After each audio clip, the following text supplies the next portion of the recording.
It was a clear black night, a clear white moon. Warren G was on the streets, trying to consume some skirts for the eve so I can get some phones, rolling in my ride, chilling all alone. Sawadee Cup and welcome to another episode here for the Funky Pod. That was Warren G and Regulate. Why? Because it's the G-Funk era here on the Funky Pod. So that's why. And Warren G and Nate Dogg. Shout out to Nate Dogg. Rest in peace. Of course, were amazing back then. Still are, if they're still alive. Warren G, that is. So welcome to the Funky Pod. Welcome to another episode here full of fascinating news, information, lots of things to talk about this week again here live. Well, I'm recording live from Bangkok, straight to your heart. And well, I kind of settled for some kind of structure over the last few episodes, if you followed, and I'm sure you did. And if you're watching the video, I'm in a different setting now. I figured, well, I don't always need to record in my studio slash office space. So I can maybe also, while I'm looking around here, while things are falling from the balcony, be able to record in my living slash dining slash, if you look behind me in the video, kitchen area. Let's see how the sound is, because I realized it actually sounded quite nice when I did another podcast here. So let's try. Okay, few things again that we have to talk this week. But first, I have to say something or mention something, because these past few weeks, month, this life hasn't been easy. But then when you're in like when your life is in shambles, you always fall back to watching things or listening to things that you like, that you know, cheer you up and so on. And for me, that's Friends. That's the TV show Friends, or How I Met Your Mother. But Netflix, how dare you, Netflix? Netflix got rid of How I Met Your Mother, which made me really, really mad. But at least Friends is still / again on there, at least here in Thailand when I'm watching Netflix.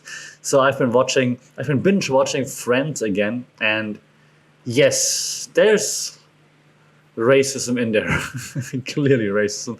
Back then probably wasn't considered to be racist, but now I think the most racist thing actually that I saw was Rachel just using an Indian accent. That wasn't to make fun of Indians or anything, it was just to make fun of weird accents, but she was just then defaulting to like a weird Indian kind of accent, which of course is actually then kind of racist. Other than that though, different times, still fun. I believe. Yes, diversity, whatever. I didn't watch it to watch diversity. No, that doesn't make me racist. That just makes me sad, and I wanted to watch something that cheered me up. So stop it. Other than that, I did like that. Well, since you know my podcast by now, if you've been watching / listening before, so I have cats. So I like the episode with Rachel and the cat. It's not a cat. And since I'm in I don't know, the digital space, if you will, I also liked when Ross talked about computers in 2030. That computers by 2030 are supposed to have a mind basically, and yeah, we're gonna be there. And by 2030, that's like 8 years from now. Definitely, the computers will have. I mean, have you read or seen the latest Google or the latest news about an engineer at Google who said that the AI became sentient and now Google put him on leave? Ross was right. Ross was right. That's what now you wish you wouldn't have made fun of Ross. Ross was always the smart one. Cheers to Ross. Okay, but enough of the. I should have a Friends corner in the podcast, maybe. So no one told you life was gonna be this way, and then your favorite Friends part. Okay, but this is not a Friends podcast. Shall we start one? This is my ranting about everything podcast. No, I promise not ranting much. Not much. I want to talk about all those things that I usually talk about as well. And, well, one of the things, obviously, is we always start with MMA, right? And last week was a rather serious podcast, and I promise that this week I will try to keep it a little less serious. Let's see if it works. I'm gonna start with MMA though, so that will at least have it a little less serious here. So MMA, UFC, we have to talk about UFC, right? UFC 275 in Singapore, like right around the corner here from Thailand. Still super early the fights, actually. Not a fan of that. Nevertheless, fun to watch. Fun to watch. Three main fights, obviously. Joanna Jędrzejczyk versus Zhang Weili ended in like a crazy spinning back fist knockout for Zhang Weili. The commentators made a good point. I think it was Bisping, surprisingly. By the way, the commentary.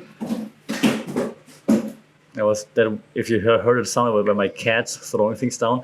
Commentary of UFC 275, terrible. That's when you realize that Rogan is actually good at what he does, because Bisping and DC on the same broadcast was just not good. It was terrible. They were like falling into each other's words all the time. They were disagreeing with each other. Their egos were too big to let the other guy have the spotlight for a second. It was terrible. DC's Octagon interviews, oh my god, the worst I've seen in a while. That was not good. The fights were awesome. The commentary and then the interviews with DC and Bisping. The third guy was all right, but DC and Bisping just took over, and that was not fun. Okay, but that's like not the fights. The fights were fun. I think they could have done more in the build-up to Joanna Zhang Weili, because they probably knew that if Joanna loses, it would be her last fight. So I think from a media point of view, from a media perspective, like how to sell it, how to build it. Yeah, the embeddeds were cool, but I think they could have done more to really build Joanna up as like that super strawweight queen, and make it like a really big deal that she now then retired, for example. So I think they should and could have done more there, in my opinion. They also could have done more with all the other fighters. I'm blanking right now. Who's that fighter who went to Celebrity Big Brother? Misha Tate did Celebrity Big Brother, and no mention of that on any UFC channel, I believe. So I haven't seen anything. So they could have done more there too. So UFC is starting to slack when it comes to media possibilities and so on. Maybe that's what happens if you are the big dog. You just don't think you have to use, or I don't know, utilize every opportunity that you might have. Back to the fights though. So Zhang Weili, crazy spinning back fist. Was it the right one? I think so, right?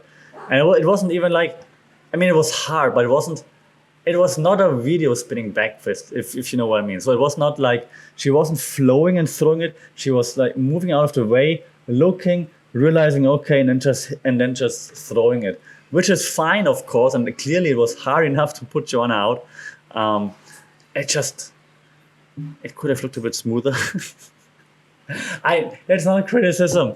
That's just saying, like, she was hesitating, looking. It means she had really lots of time to actually think about that move, which is good for her. So congratulations, Zhang Weili. Commentary made that point, just to finish my point too. Commentary said maybe she also enjoys fighting outside of the US because then the people don't boo her as much. Probably true. Being in Singapore and then speaking Chinese, lots of people there probably also understand her. So yes, definitely probably a better experience for Zhang Weili. And congratulations, Zhang Weili. She looked fantastic. I don't see how Carla Esparza beats her, but well, let's see about this. I wonder, because I always look at the media side of things here, right? I wonder how the UFC is going to build that. Because let's be honest, the Carla Rose fight was one of the worst fights ever. And see, equality, we don't say male or female fight. It was one of the worst fights ever, regardless of gender. Congratulations. And now how are they going to build it? Like, because Carla did not look dominant, obviously. How do you build a fight? Again, I don't see how you build anyone against Zhang Weili right now, to be honest. And yeah, she lost to Rose. The rematch doubtful, but yes, still okay, fair. But I mean, she looked like a monster right now, like in a positive way. So good luck selling that. I think Carla came out already saying like because Zhang Weili asked to have the fight in Abu Dhabi, I believe, and Carla came out saying no. Why would I follow your timeline? I'm the champion. The contender should follow the champion's timeline, which is fair, but also doesn't really look like she's that confident, I believe. I just plugged in my camera. Okay, then we had the co-main event. Valentina Shevchenko, Taila Santos. Valentina Shevchenko looking beatable. Yes. The thing, however, that surprised me and others the most, I think, is just her decision making. Because she's like this smart fighter mostly, but then now for 3 rounds she went back to things that just didn't work. And we've seen it before, right? She's like, okay, you think you can beat me in wrestling, in jiu-jitsu, and whatever. I'm gonna beat you in that area. Didn't work the first 2 rounds, then why try again in the 3rd round is just my question. Maybe just because she's got so much faith in herself, so much belief, okay. But then she also said she went in there with an injury, which, to be honest, like when the fight started, I said she doesn't look good. She doesn't move around as much as she usually does. She doesn't have this bouncy movement that she usually adds, even though she has like this Muay Thai stance, but still she usually moves more. She didn't. So yeah, I believe that, but still, I mean, if you're fighting, you shouldn't have those excuses. Or she didn't make an excuse. She just mentioned it like in a throwaway sentence. But then, if you're handicapped, then why not go the smart way? If you are the better striker, clearly, why not stick to what makes you great?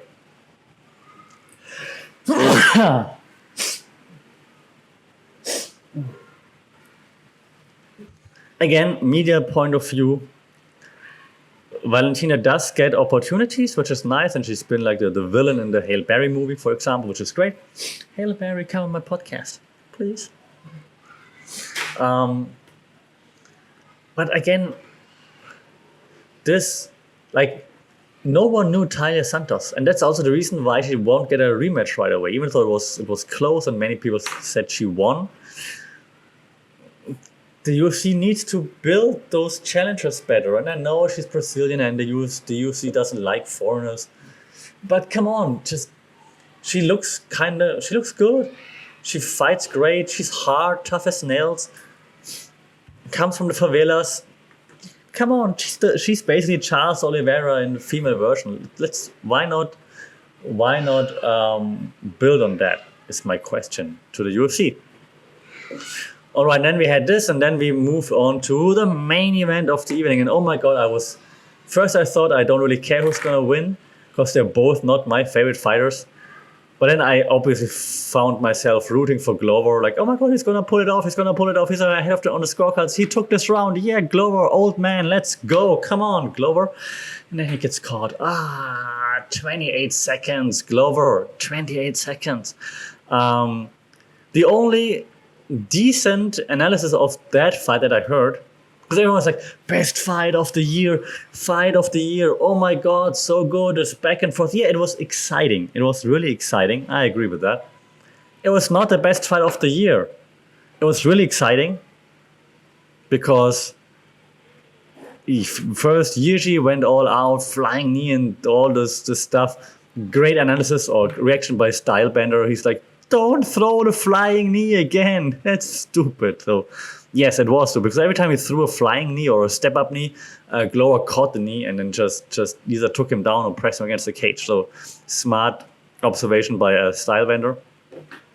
What was I about to say, though? Yeah, it was not a good fight. It was an exciting fight. It was not a good fight. And Anthony Smith, of all people, actually said it on Ariel Helwani, I believe. He's like, it was probably the worst performance from both in a while, or in forever. That's what Smith said. And I agree. Because fight IQ wise, and Anthony Smith said it's like single digits or something if you put it together.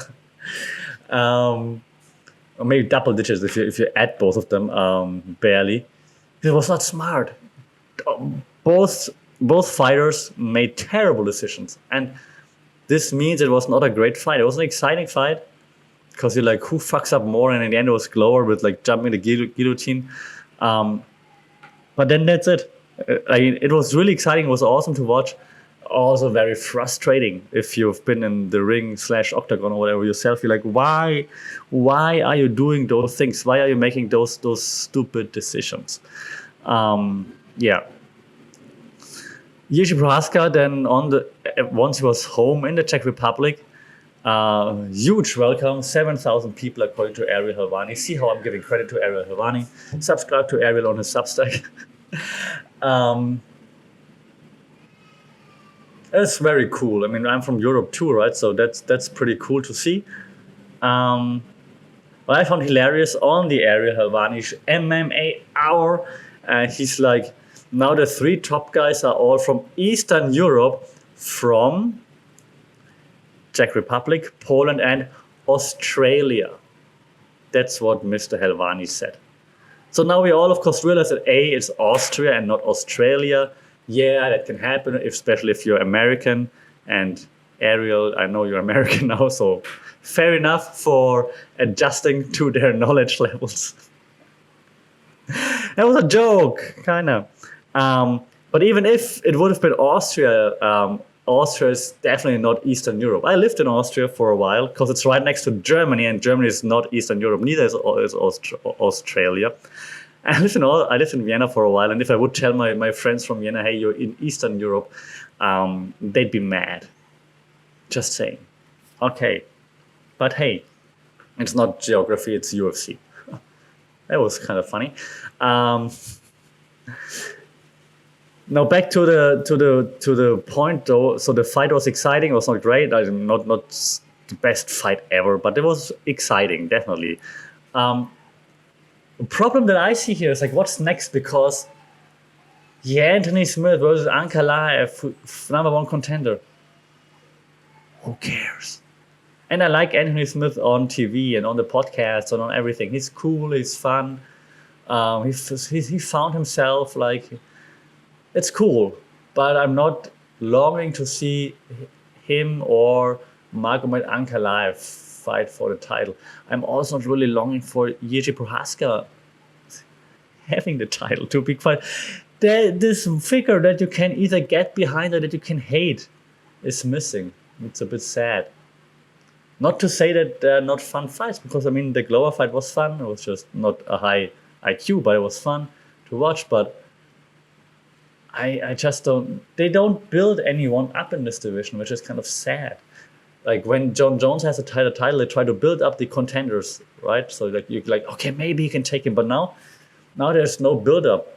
At least I don't see much build up, which is kind of sad. I don't really, to be honest. For Glover Teixeira, it's like just because he's old, so I'm like, yeah, the old guard, woo. But other than that, I don't care about anyone in the 205 division, unfortunately. I mean, Dominic Reyes was fun he was not fun. He was honest on the Ariel Helwani show in the interview, but even this doesn't make me care more, unfortunately. UFC, you gotta do a better job building people there. That's what I'm saying. Okay, but enough of that. We will have more UFC talk once the next pay-per-view comes around, obviously, and after this upcoming fight night as well, of course. Before we go down that road, though, quick break. And we're back from this short break. So we talked about the UFC before. Now let's move on to the other fighting related topic. I know that gets people riled up. Let's talk about the fake fighting, wrestling. Because I've been spending some time again actually watching at least AEW. A few weeks ago I didn't even watch this, but now I'm more invested again in AEW. The Forbidden Door event coming up should be fun, which I think is an interesting thing to do. Gets a bit blown out of proportion, I believe, because I don't think that many casual fans actually care about New Japan Pro Wrestling, to be honest. But If like Okada, for example, shows up, then I think that would still be a huge thing, obviously. Um, yeah, then I just saw it when I just switched on the computer this morning. Jeff Hardy arrested again, DUI, driving without license, or whatnot. Third offense within 10 years or something, so that makes it extra hard, I believe, in the US. He's suspended now from AEW, and AEW said they're going to support him, but he's suspended until he completes rehab or whatever. Yeah. Most intriguing thing still is the whole MJF thing, I believe, in AEW, because Tony Khan also sells it, and I know it's hard for Tony Khan to sell stuff because he likes to talk, but he just always refuses to comment on the situation, which is the best thing that he can do, obviously. Right? If you would be like a mad employer, you would also not say anything. And so that's a good thing. So Tony Khan, just stay quiet. That's the best thing you can do in this case. I appreciate that. So I really look forward to how this plays out. Then Hell in a Cell. We didn't even talk about this last time because I was recording on the day of Hell in a Cell. Hell in a Cell happened, and Cody Rhodes wrestled with a torn pec. So props to this. I'm still not a Cody Rhodes fan. I still don't think he's that great in the ring. At least it's not my style. The style that I prefer. So, but to each their own. But respect for wrestling with a torn pec. Ryback said on Twitter something. He said something like, Cody Rhodes gonna be okay. I've seen Kofi Kingston wrestle without pecs his whole life or something like that.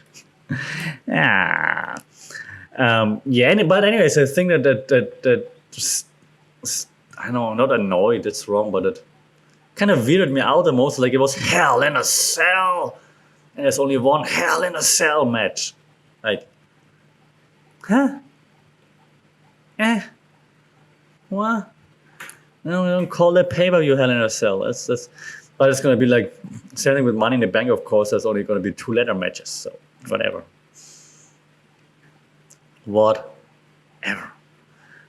that's why I'm still not that big on WWE again. But hey, Big E posted a picture that he's getting better. Apparently, he's like a picture of the thrown off neck cast, however you call that thing.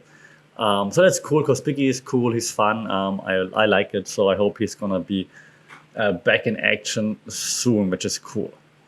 Okay, enough of the wrestling though.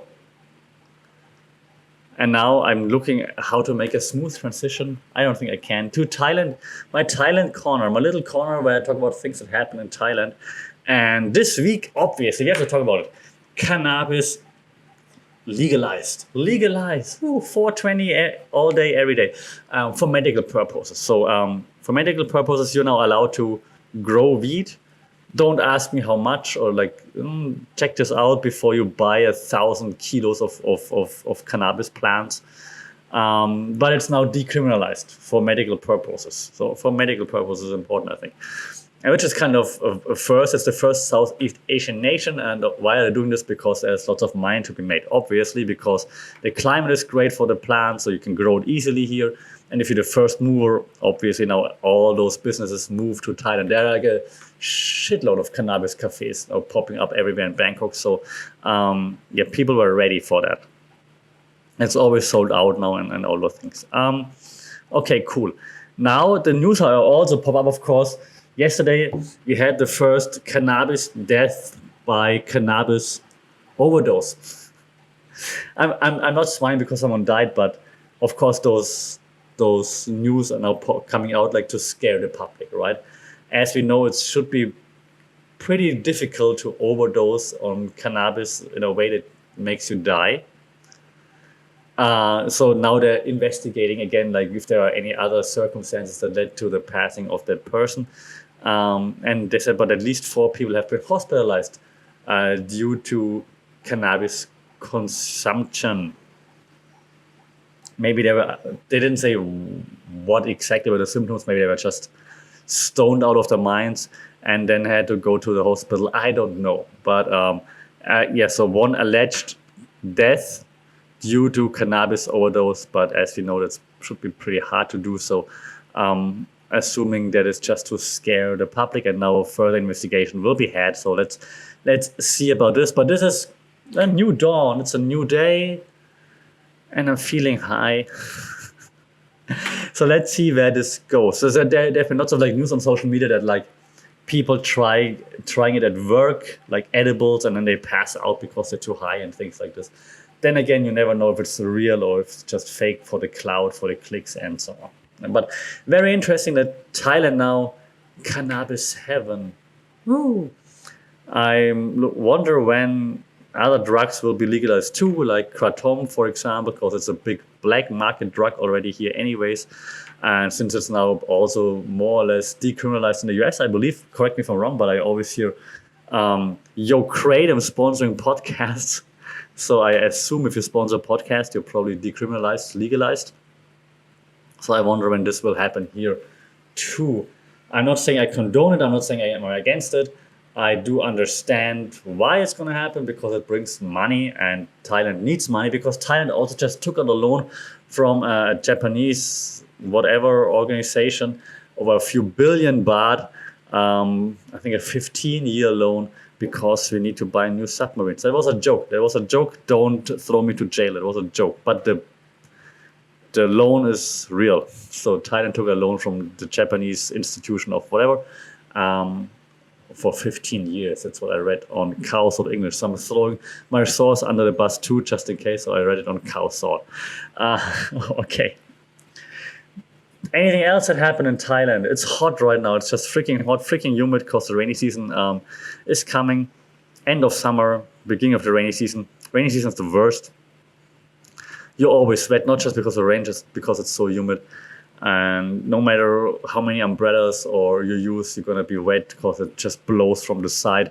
If you're using a poncho, you're sweating like crazy. So yeah. You're going to be wet no matter what. And streets flood all the time, because we never learn from it. Like, oh no, the street is flooded again. Maybe we prepared for next year. Nope. The sewage system's still terrible. So yeah, flooded roads incoming. Ooh. But I don't want to hate all the time. Other than that, everything is awesome, because, hey, I was going to go to school, but then I got high. I was going to record a podcast, and then I got high. If you know that song, let me know in the comments. Let's move on. There are two more things I want to discuss before we call it a day, or call it a week with the Funkit Pod, but we have a few others coming out, of course, rather soon. One thing I do want to discuss is, of course, and now they're sleeping, those little ears. My cat content. Cat content always works on the internet, so here's cat content. Spooky snooze, you hear? No. Now they're sleeping somewhere after destroying everything. My closet is open over there. There's some boxes here that I put to the side so that it looks nicer, and now they're just in the middle of the room. Good job, girls. Good job. What happened this week? So what I usually do with those two cats, so every time when I wake up in the morning, they're like, oh, we want to go out. Okay, fair. So then I live on the third floor. I open a door, and Spooky, my white cat, she just wants to chill in front of the door. She just stays on the third floor, walks a bit to the front, looks down, comes back, chills around on the cold floor, all happy. Barely ever runs down on her own. Only maybe after like 30 minutes when she's getting bored or something, but then usually she comes back in. If I would go down first, she would follow me eventually. Not right away, but eventually. The other one, the black one, Snooze, I put her on a leash because she's adventurous and she just goes down. And usually she goes to the same place. So I just let her go down. I'm like, okay, Snooze, take care. I'll pick you up in 10 minutes or something. And then we walk around together. And usually she goes down 3 flights of stairs, goes twice right around the corner, walks a little bit, like 20, 30 meters, and then there's a bamboo tree, basically a bamboo plant, and then she snacks on it because that's what she likes to snack on. And that's been like this for weeks. I'm like, okay, go down, I'll pick you up there, and it worked for weeks. Now yesterday and this morning too, she wasn't there. And in this area here is pretty big, like the outside area, right? So there's like lots of trees and garden and trees and cars and like parking cars and whatnot. And so then I had to find her, which took me like 30 minutes around each time. Like yesterday, she did it twice in the morning and in the afternoon. And when you're working on your computer and your cat goes, you're like, you have two chances. Either you let her scream, but when you're trying to work and record a podcast, for example, then a screaming cat is of course not the best thing to have in the background. So then I just let her go and like, I pick you up in a moment. And then she was gone. And so yesterday twice, today, this morning already once.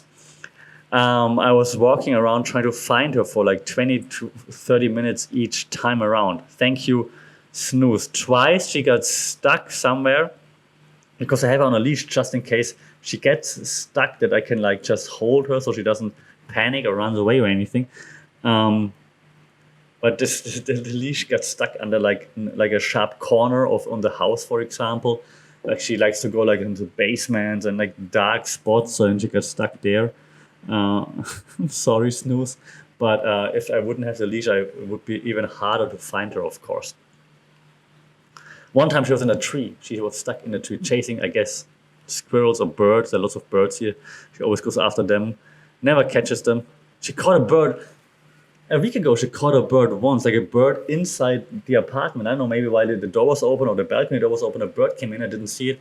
And all of a sudden, like, and you see like cats running around, flying, jumping, and then she has a bird. The bird didn't die. Luckily, got it out of her mouth. Sorry, I did like, Snooze, let it go. She got it out of her mouth. Then had the bird rest a little bit in like a cup. Didn't touch the bird, of course, with the hands, with like mittens and a towel, or no hands. And then once the bird looked okay, just open the window and let the bird fly away again. But yeah, that was crazy. Now that also the rainy season is coming here in Thailand, so it's a bit harder to. I can't always let them go out, of course, if it's raining too hard. So now I look, if you're watching the video, I'm looking to the right-hand side. If you're not watching the video, if you're just listening, I'm looking to the right-hand side. But that's my balcony, and now I cat-proof the balcony more or less yesterday. I'm still waiting for a few zip ties to. I have like a net, and I have like this railing that's like high. That's something I heard in an American podcast. There's this railing like on a balcony, right? So and I'm tying the cat safety net to the railing with zip ties, and then put it up and like have it like there are like some hooks already, luckily, like on top of the balcony. And so I hang it in there, so I could just take it down if I'm bothered by it. Retractable cat safety net. More power. Let's hope someone gets the reference. I don't think so. That took me also way longer than expected. The balcony is like 5 meters long, maybe. It's for the Americans, that's like 200 feet. It took me like easy 90 minutes or so to set up everything, which is kind of ridiculous. And so I ordered a few more zip ties just to make it a bit tighter, because now I have like zip ties in the net, like every other pole in the railing, if that makes sense. I'm not a native speaker, don't blame me. But now the first thing that happens when I open it, of course, Spooky goes out, puts her face into the cat net and tries to push the net as far out as possible to see if she can squeeze between the balcony and the net. Even so, she would fall down, but she still wants to see if she can do it. So I ordered a few more zip ties just to tie it even closer to the railing, and then it should be fine, I guess.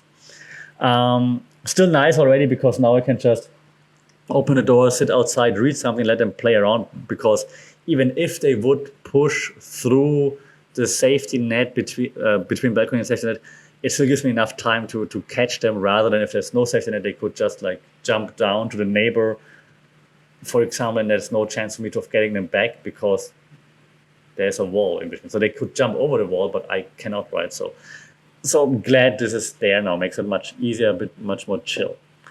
All right. Yeah. So balcony proofed. Right now, if you need any advice on balcony on cat proofing your balcony, let me know. There should be some retractable doors or something, I thought. It would be much easier. Yeah, why is there nothing like that you can just, like those pull-up bars that you just put between like a door frame? There should be something like this for like cat safety nets or something for the balcony. Just like a long bar. You just I don't know, roll it basically up so that it pushes against the wall. That would be ideal, like a retractable door or something. There should be more things like this. All right. Um, hey Snooze, she just woke up. You want to come on the podcast, or do you want to rather sniff around the boxes? Okay, sniff around the boxes it is. Then one more thing left to discuss, of course, which is always my education corner. And finally done with all the grades for the semester. So many messages coming in like, why didn't I get an A? My friend got an A. Yeah. I said it on the last podcast. Have you ever asked a professor why you didn't get an A at university? I've never even dared to ask that question to my professor. Like, okay, if I didn't get an A, I didn't deserve one. I should do better. But apparently, this generation, I'm getting old. But I talked about this last time already, so I don't want to. I don't want to hate too much and be mad or angry too long. Um, what I do now, my cat interrupted for a second. What I do find interesting are two things right now that I'm not stuck with. But one is a conference, right? So I got invited to lots of academic conferences, and it's like we would like to invite you. Okay, cool. Let me check on your conference. And the conference looks okay. Looks like but yeah, I need to go to conferences for my KPI. And then it's like we invite you, but you still have to pay $2,000. What? Excuse me. So I'm gonna pay $2,000 or whatever, $500, whatever it is, to speak at your conference. And this, I know this has been like this forever, and it has bothered me forever. If you want me at your conference, I'm not paying you to bring my knowledge to your conference. I'm not that desperate. It's not like maybe it's for other academics. It's like I speak at 3 conferences and my university thinks I'm cool and they pay me more money, but what kind of BS is that? If I go to a conference, yes, you apply, that's fine. If the conference says, yeah, we like your stuff, I'm not paying to speak somewhere because I bring my knowledge, I bring my research. You pay me. Ridiculous. Only in academics. No, it's not true, not only in academics. But this is just ridiculous. And there's so many conferences now popping up in the area here, like in Southeast Asia, but also like in the Middle East, where we're also not too far away from, so I get invites to those things as well. And this is just, you eating behind me, Snooze? Okay. So if you're watching the video, you see one of my cats eating behind me right now. Yeah, so this just bothers me to no extent because this clearly shows them that the people speaking there aren't the best, they're just the ones willing to pay. And then why would I attend the conference if I only hear from people who are paying to speak? Like I get booths at other conferences, right? You have like an area where there's an exhibition. Like you can pay for a booth. Yeah, that's normal. I get that. Sure, do that. But not as speakers. Like F you, I'm sorry. Like all those conferences that are just in there for the money, and maybe I'm naive now, but the fuck? That was not very academic to say, I'm sorry, but this is so annoying. So, and maybe it bothers me because I grew up with conferences, like in the real world before I came into academics, where you would speak on merit because you had something to share and not because you pay for it. Like, wow. And I know it's not just an academic thing. I realize that, especially being here now. But, oh my Lord, this is annoying. And I just had to share it with someone. So thanks for listening. The last thing that I'm excited about, though, is the new semester I'm going to start in August, and I'm redesigning my classes. And I decided I have a class called Digital Strategies, and more on this maybe as we move on, as we come closer to August. It's called Digital Strategies. It's about like not only digital marketing, it's also like transformation, latest trends, blockchain, how to lose your money with crypto, all those things. And yeah, I'm redesigning it now. I'm moving away from a completely lecture-based approach, or from a more lecture-based approach. I will keep it hybrid in terms of that I will have a few instructional videos online for online consumption, so that students know what they should be focusing on, what they like, additional readings and whatnot.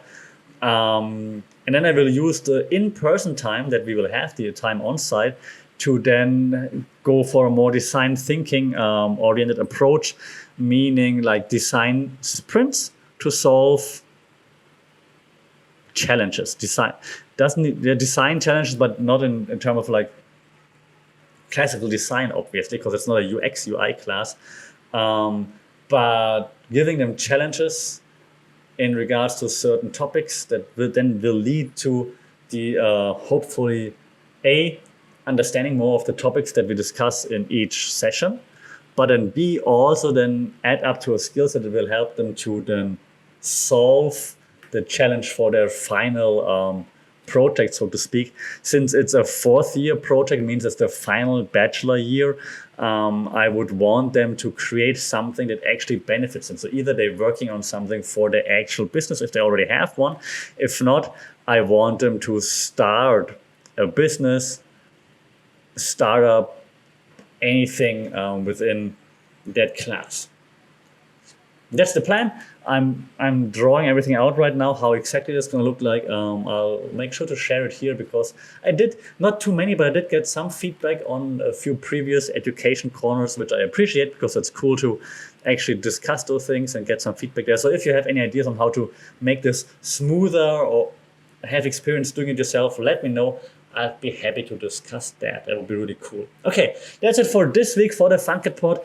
There are more podcasts coming out on the Funkit platform. As you might know already, we have a German one, a Servus Crowd. There's an entrepreneurship one, the 4-Minute Entrepreneur. So there's lots of stuff coming out this week. Stay tuned for that. If you haven't already, make sure to like, share, subscribe to this thing. That really helps. The thing that helps the most is giving ratings, if they're good, because then more people can find us, which is also always appreciated.